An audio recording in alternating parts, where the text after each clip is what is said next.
And what that will do is greatly reduce the amount of time that it takes to get contracts for that size. It also, we were presented with a lot of testimony that it will open up the ability for small businesses, minority businesses, women-owned businesses to compete in the process.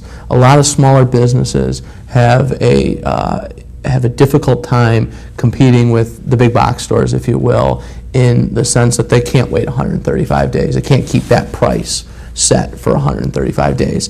They also have to get bonding for things that are above the small purchase exception.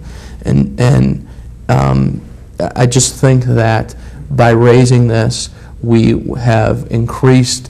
In 2007, there were about 1,500 additional contracts that would fall into this new small purchase exception that that now I think we'll have more competitive bids, we'll have quicker bidding, and I think we'll be able to give services to the people of Cleveland cheaper and more efficiently.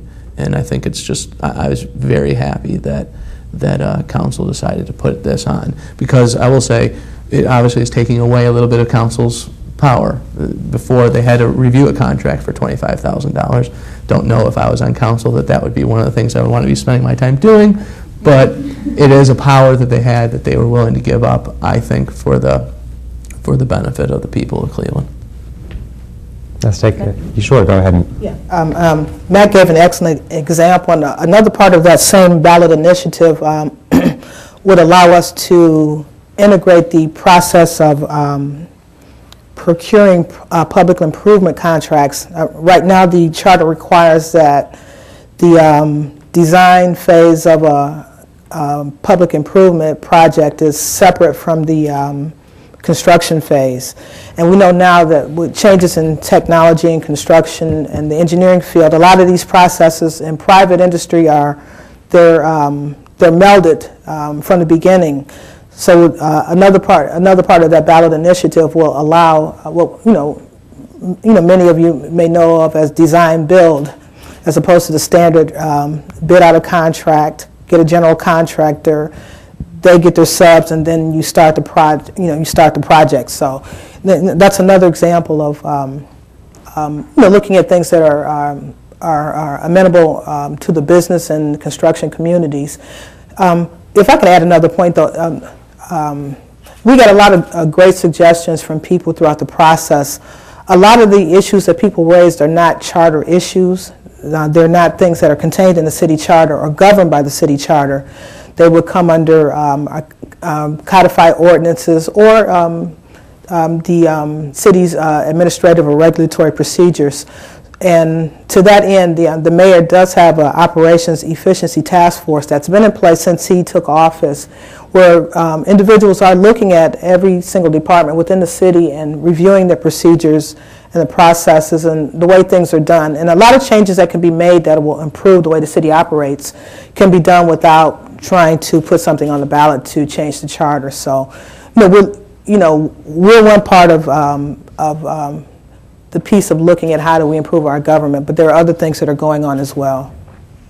Mr. Callahan? I'd say among the recommendations, the other one that's relevant to the question is there is a recommendation which is not on the ballot, that the charter sections having to do with the availability of public information from City Council, city record, and that kind of stuff, be made available in electronic form on the web, and that drill down to the actual files connected to legislation, which are something which you can get but aren't published, right?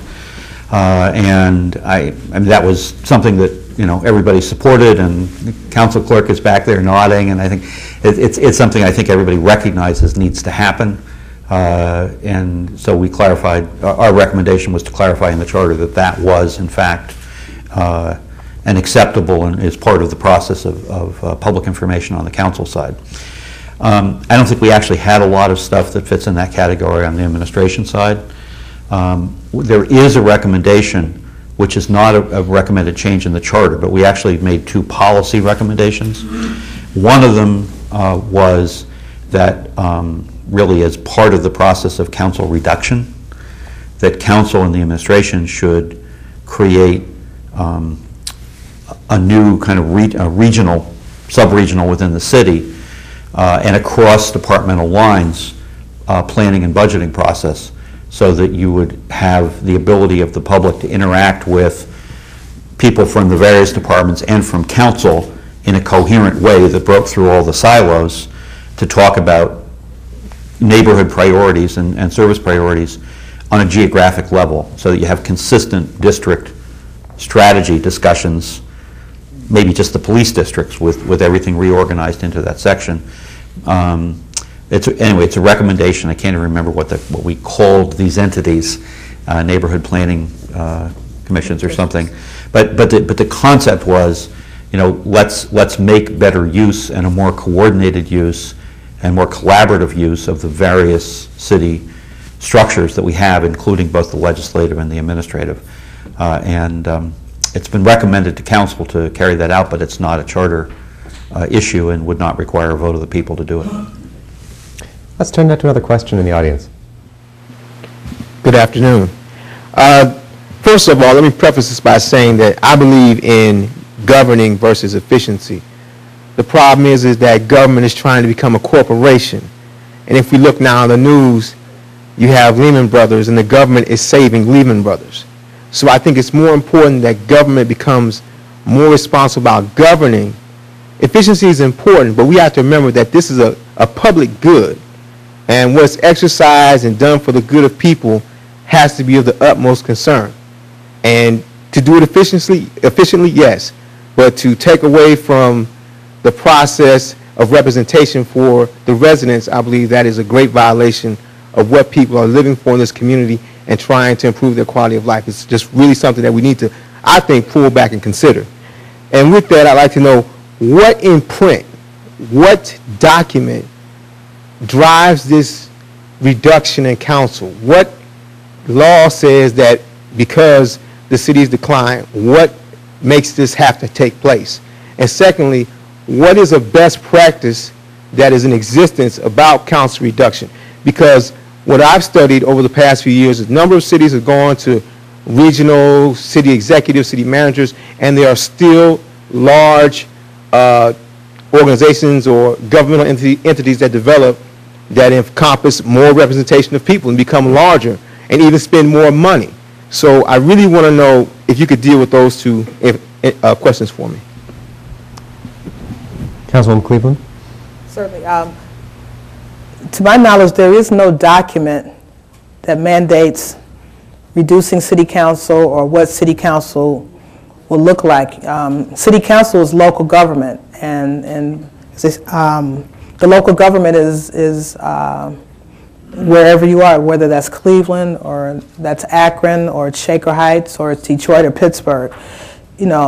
I personally believe that every city, every local government has the right to determine its form. So there's no document, no book or anything that I can point to or that I know of that exists that says this is how a city council should look. And in fact, if you look around at various cities, you'll find that you'll find a lot of disparity. People often point to Columbus, and I think they have 9 council members.